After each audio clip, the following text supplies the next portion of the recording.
آج کی ہماری کہانی کا نام ہے قبرستان کے 7 چڑیلے جو کسی کی آپ بیتی ہے۔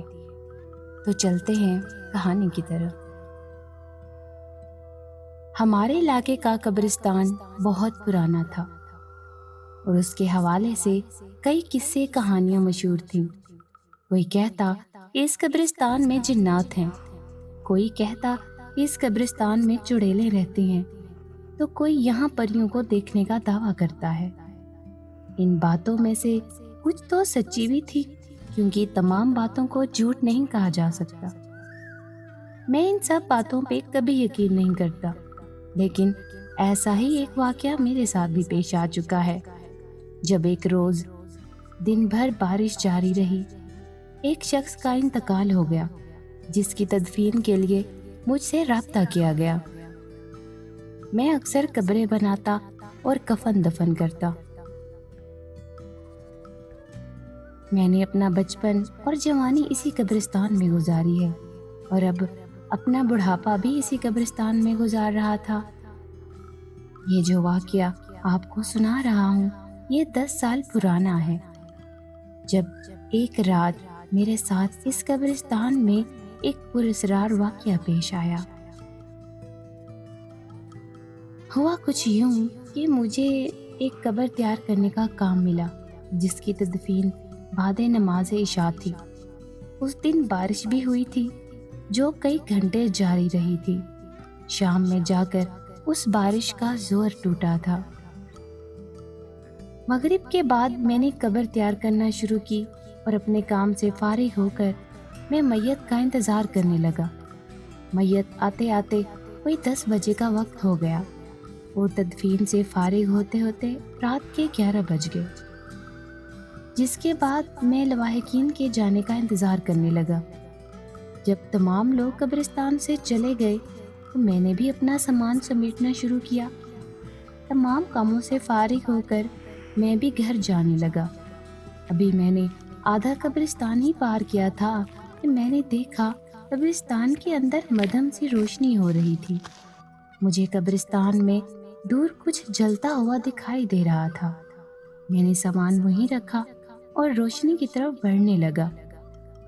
کچھ آگے آ کر میں نے دیکھا وہ کالی چادر میں ملبوس ایک لڑکی تھی جس کے ہاتھ میں ایک لکڑی تھی اور اس لکڑی میں سے آگ جل رہی تھی۔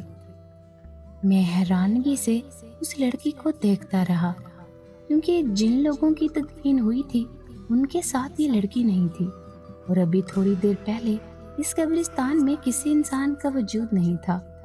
پھر یہ لڑکی کہاں سے آ گئی؟ میں نے سوچا ہو سکتا ہے وہ لڑکی اپنے کسی عزیز کی قبر پر آئی ہو۔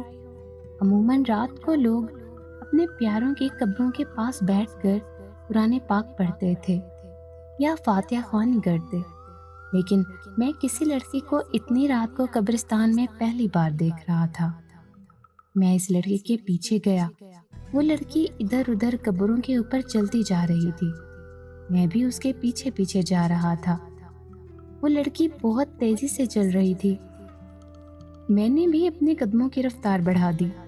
پھر میں نے دیکھا اچانک وہ لڑکی غائب ہو گئی۔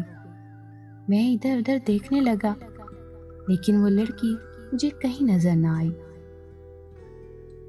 میں کافی دیر وہیں کھڑا اس لڑکی کو تلاش کرتا رہا، لیکن مجھے وہ نظر نہ آئی۔ میں نے سوچا شاید وہ اپنے گھر چلی گئی ہو۔ یہی سوچ کر میں بنا کوئی مزید وقت ضائع کیے گھر کی طرف جانے لگا۔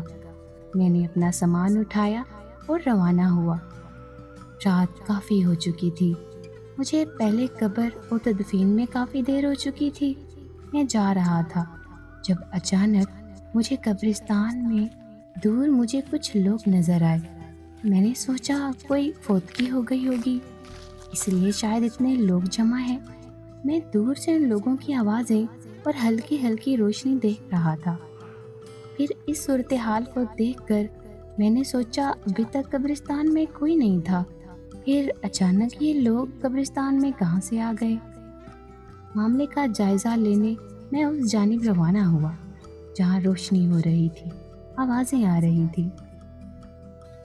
میں کچھ الجھتے ہوئے آگے بڑھ رہا تھا اور سوچا اگر کسی کی فوتگی ہو گئی ہو تو جا کر ان کی مدد کرتا ہوں۔ جب میں نزدیک پہنچا تو میں نے دیکھا ایک درخت کے نیچے کچھ نوجوان لڑکیاں آگ جلا کر اس کے گرد بیٹھی ہیں اور آپس میں کسی نامانوس زبان میں باتیں کر رہی ہیں۔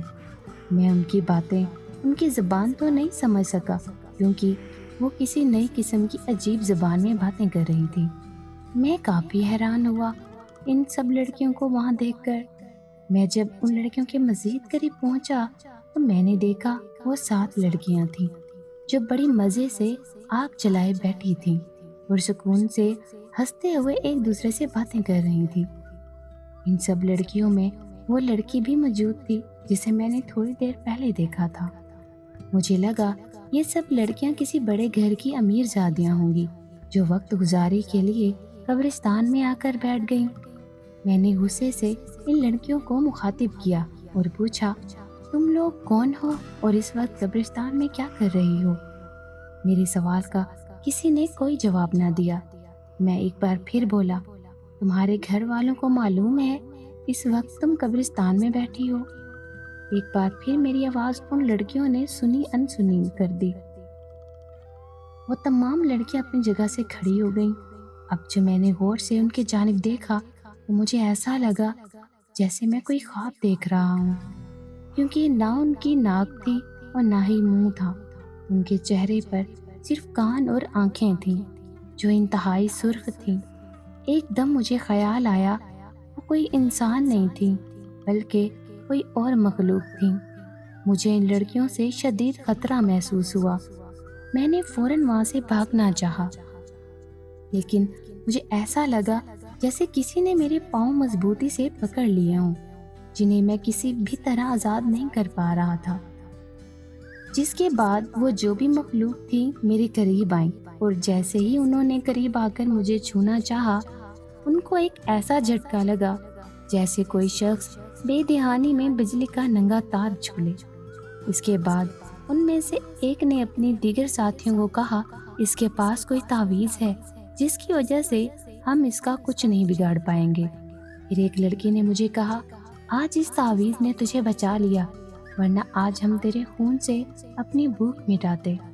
عجیب لڑکیاں اس درخت کے اندر اس طرح داخل ہو گئیں جیسے وہ ہوا سے بنی ہوں۔ اس کے بعد میرے پاؤں آزاد ہوئے اور میں وہاں سے بھاگ نکلا۔ دوسرے دن میں نے اس واقعے کا ذکر ایک نورانی عمل کرنے والے عامل سے کیا تو انہوں نے مجھے بتایا کہ تمہارا سامنا رات کو چڑیلوں سے ہوا جو تمہیں اپنا شکار بنانا چاہتی تھی، مگر تمہارے گلے میں جو تعویذ ہے اس نے تمہاری جان بچا لی ہے۔